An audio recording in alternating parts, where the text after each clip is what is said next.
देखो आज हम इस वीडियो में बात करेंगे ऑस्मोटिक प्रेशर की। ठीक है, ऑस्मोटिक प्रेशर। ऑस्मोटिक प्रेशर समझने से पहले हमें समझना चाहिए ऑस्मोसिस क्या होता है।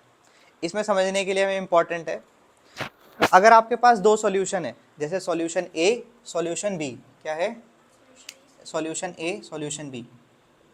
मान लेते हैं इसके अंदर हमारे ये सॉल्यूट मॉलिक्यूल है और दूसरे सॉल्यूशन में ये क्या है, मेरे सॉल्यूट मॉलिक्यूल है। अगर आप ध्यान दो तो नंबर ऑफ सॉल्यूट मॉलिक्यूल्स या number of moles of solute कहाँ ज़्यादा है, सॉल्यूशन बी में। इधर क्या है, सॉल्यूशन ए में क्या है, कम है।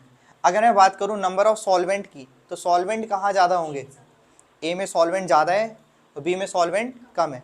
इन दोनों के बीच में एक मेम्ब्रेन लगाई गई है जिसका नाम है सेमी परमिएबल मेम्ब्रेन। क्या बोला है, ठीक है। तो देखो ध्यान से, अगर मेरे पास दो सॉल्यूशन है, सॉल्यूशन ए सॉल्यूशन बी, जिस सॉल्यूशन में सॉल्वेंट क्या है, ज़्यादा है, दूसरे सॉल्वेंट कम है, मूवमेंट ऑफ सॉल्वेंट, क्या बोला मैंने, movement of solvent from its higher concentration to lower concentration. जहाँ पर सॉल्वेंट ज़्यादा है वहाँ से दूसरी तरफ का सॉल्वेंट का मूव करना ही क्या होता है, ऑस्मोसिस। सॉल्यूट के लिए हम बात कभी नहीं करते ऑस्मोसिस में। ऑस्मोसिस हमेशा मूवमेंट ऑफ सॉल्वेंट होता है, movement of solvent from its higher concentration to lower concentration through semi permeable membrane is known as osmosis. सिर्फ सॉल्वेंट, ठीक है ना, समझ में आया। अगर हम बात करते हैं ऑस्मोटिक प्रेशर की, हम कितना प्रेशर लगाएं बाहर से कि ऑस्मोसिस रुक जाए, the amount of pressure required to stop the osmosis. मतलब यहाँ से सॉल्वेंट इधर जा रहा था, कितना मैं बाहर से प्रेशर दूं कि ये वापस इधर चला जाए, ऑस्मोसिस ना हो, तो उसको क्या बोलोगे, ऑस्मोटिक प्रेशर। इसके लिए एनसीईआरटी में एक डायग्राम है, अगर आप ध्यान से देखो, एक आपके पास बीकर बनाया हुआ है, ठीक है, और यहाँ पर एक ऐसे फनल टाइप का ऐसे कुछ बनाया होगा। ये देखो ये क्या है, मैं आपको समझा देता हूँ। ये बाहर क्या है, सॉल्यूशन है, ठीक है, ये सॉल्यूशन है। यहाँ पर एक मेम्ब्रेन है, इसको बोलते हैं हम सेमी परमिएबल मेम्ब्रेन, ठीक है। अब इस बीकर के अंदर भी जो हमने भरा हुआ है, यहाँ पे एक सॉल्यूशन दूसरा भरा हुआ है, ठीक है। इसमें सॉल्वेंट बीकर में, और ये जो हम ले रहे हैं ना कंटेनर, मान लो कि इसके अंदर भी कुछ सॉल्वेंट भरा हुआ है, ठीक है। ये सेमी परमिएबल मेम्ब्रेन है, यहाँ से हमारा ऑस्मोसिस हो रहा है और ये कंटेनर के अंदर जो भरा हुआ है वॉल्यूम, ये हमारा इससे ऊपर जाता जा रहा है, सॉल्यूशन के वॉल्यूम से ऊपर जा रहा है। तो इधर क्या हो रहा है, osmosis, movement of solvent from its higher concentration to lower concentration, osmosis हो रहा है। तो कंटेनर के अंदर कुछ एक वॉल्यूम तक मेरा पानी चला गया। अब ध्यान दो, आपने देखा होगा, मान लो ये h हाइट तक मेरा पानी चला गया, ठीक है। आपने पढ़ा होगा ना फिजिक्स में कि अगर एक h हाइट पे जाते हैं तो फोर्स कितना लगता है,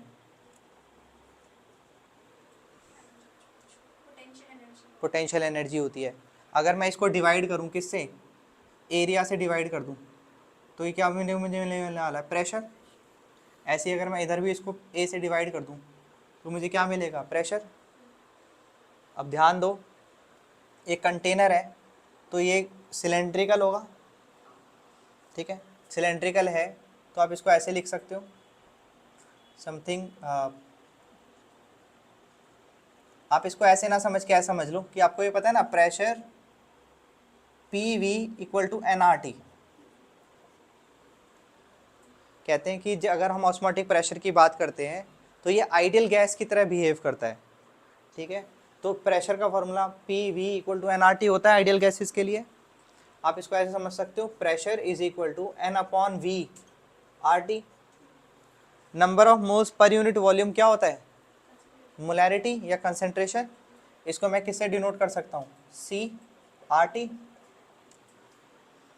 इसको हम जो प्रेशर है इसको ऐसे लिख सकते हैं, this pressure is known as osmotic pressure. तो ऑस्मोटिक प्रेशर का फॉर्मूला क्या हुआ,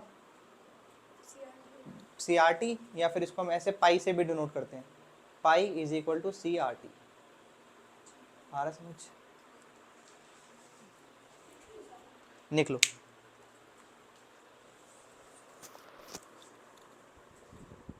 दिस मेथड, ये ऑस्मोटिक प्रेशर की बात कर रहा हूं मैं, this method is use to find molar masses of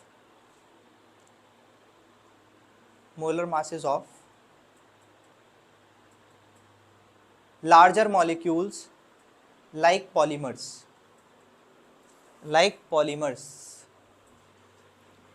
ठीक है। इस मेथड के थ्रू हम पॉलीमर्स के एटॉमिक मास या फिर मॉलिक्यूलर वेट हम निकाल सकते हैं। इसके बाद एक बात आती है जिसको हम बोलते हैं एबनॉर्मेलिटी इन मोलर मास, ठीक है। नेक्स्ट हेडिंग लिख सकते हो आप, एबनॉर्मेलिटी इन, नहीं जैसे पढ़ा रहा हूँ वैसे समझो आप, ठीक है। एबनॉर्मेलिटी इन मोलर मास का मतलब समझो, मान लो आपको एक मोलर मास कैलकुलेट करना था, ठीक है। मान लो आपने एक मोलर मास कैलकुलेट करा जो उसकी वैल्यू आई 1.67, ठीक है। ये कैलकुलेटेड वैल्यू है, क्या है ये? कैलकुलेटेड मोलर मास है। और जो एक्चुअल मोलर मास था वो कितना था? 1.7। तो कुछ वेरिएशन आया ना, दिस वेरिएशन, इसको हम बोलते हैं, ये वेरिएशन जो हमेशा होता है इसको हम बोलते हैं, इसके लिए फॉर्मूला आया और जो कि आगे चल के बताने लगे हम कि एबनॉर्मेलिटी को अगर हमें करेक्ट करना है तो आप वेंट ऑफ फैक्टर का इस्तेमाल करो। किसका इस्तेमाल करो? Went of factor. Went of factor क्या होता है? आई। कहते हैं कि जो हम कैलकुलेशन कर रहे हैं और जो एक्चुअल होता है वो हमेशा क्या करता है? डिफर करता है। उसको वैल्यू को करेक्ट करने के लिए हम किससे मल्टीप्लाई करेंगे? वेंट ऑफ फैक्टर से। अब वेंट ऑफ फैक्टर क्या है? ये अलग चीज़ है, ठीक है। वेंट ऑफ फैक्टर का मतलब है number of particles,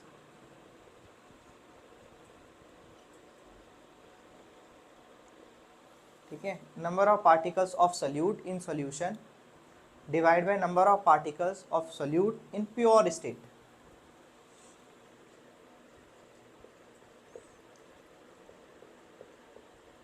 in solution कितना है? Divide by number of particles of solute in pure state. Solute, हम सॉल्यूट ही काउंट कर रहे हैं, सॉल्यूशन में कितने और उसमें प्योर स्टेट में कितने थे। जब हम दोनों का फ्रैक्शन लेते हैं यही हमें क्या मिलेगा? एबनॉर्मेलिटी कितना है? आई। ऐसे ही इसके लिए दूसरा तरीका है मोलर मास ऑब्जर्व्ड, जो हमें एक्सपेरिमेंट ऑब्जर्व किया तब, अपॉन मोलर मास कैलकुलेटेड।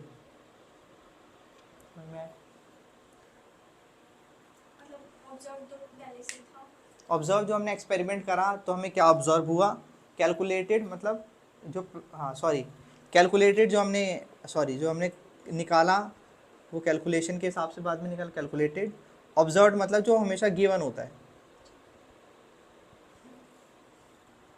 आगे समझे? हाँ। इसको करेक्ट करने के बाद में जितने भी हमने फैक्टर अभी पढ़े हैं, जितने भी हमने कॉलिगेटिव प्रॉपर्टी पढ़ी है, जैसे relative lowering vapour pressure, P S upon P A not upon P A not,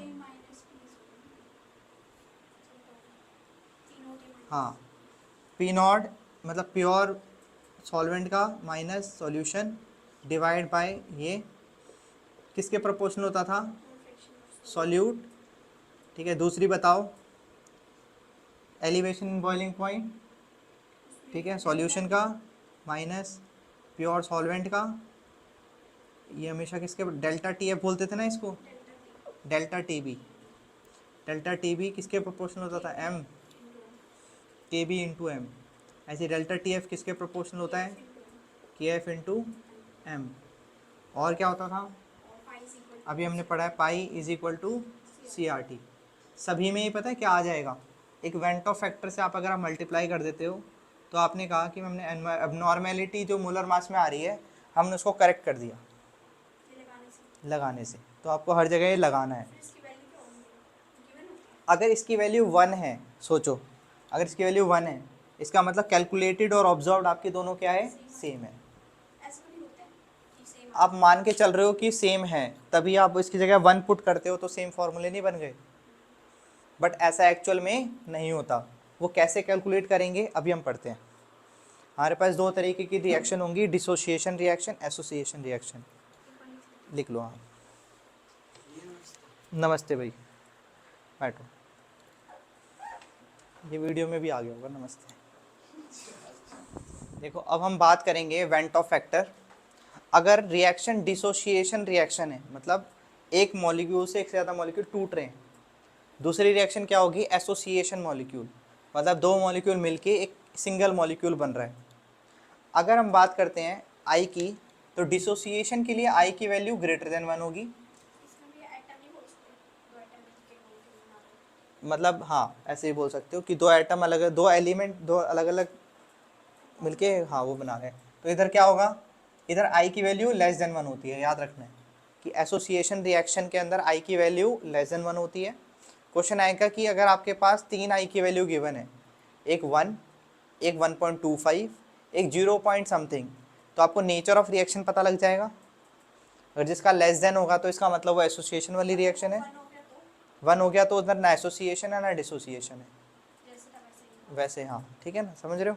अब ध्यान देते हैं, मान लो मेरे पास एक ये रिएक्शन है, इधर मैं इसकी बात करता हूँ, ए क्या है मेरा, नंबर ऑफ मोल्स ए के मान लेता हूँ कितने हैं, 1।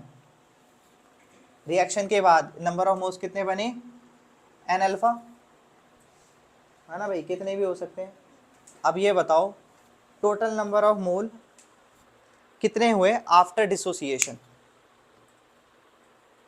एक बार मैं बताता हूँ, देखो जैसे मान लो मेरे पास एक रिएक्शन है ये NaCl, ठीक है। स्टार्टिंग में जब इक्विलिब्रियम रिएक्शन शुरू नहीं हुई तो 1 0 0 था। जैसे ही इसमें से कुछ डिसोशिएट हो गया, मान लो अल्फा डिसोशिएट हो गया, तो यहाँ पे क्या लिखोगे, अल्फा अल्फा। यहाँ पे 2 मोल हैं तो इसलिए अल्फा प्लस अल्फा, 3 होते तो alpha plus alpha plus alpha. अरे मैं क्या कह रहा हूँ, तो आफ्टर डिसोसिएशन जैसे मान लेता हूँ यहाँ पे एक ही मान लेता हूँ, मान लो एक से ज़्यादा होते तो मैं इधर इसको ऐसे लिख देता एन अल्फा, समझ रहे हो, ज़्यादा होते। तो आफ्टर डिसोसिएशन कितने मोल हैं, कैसे बताओगे, 1 minus alpha plus N alpha. वेंटो फैक्टर ये तो कहता था कि कितने नंबर ऑफ मोल्स हैं आपके कैलकुलेशन वाले, मतलब जितने आपके ऑब्जर्व हुए, डिवाइड बाय टोटल। टोटल कितने थे पहले, 1, तो यहाँ पे कैसे लिखेंगे, 1 ब्रैकेट लिखोगे,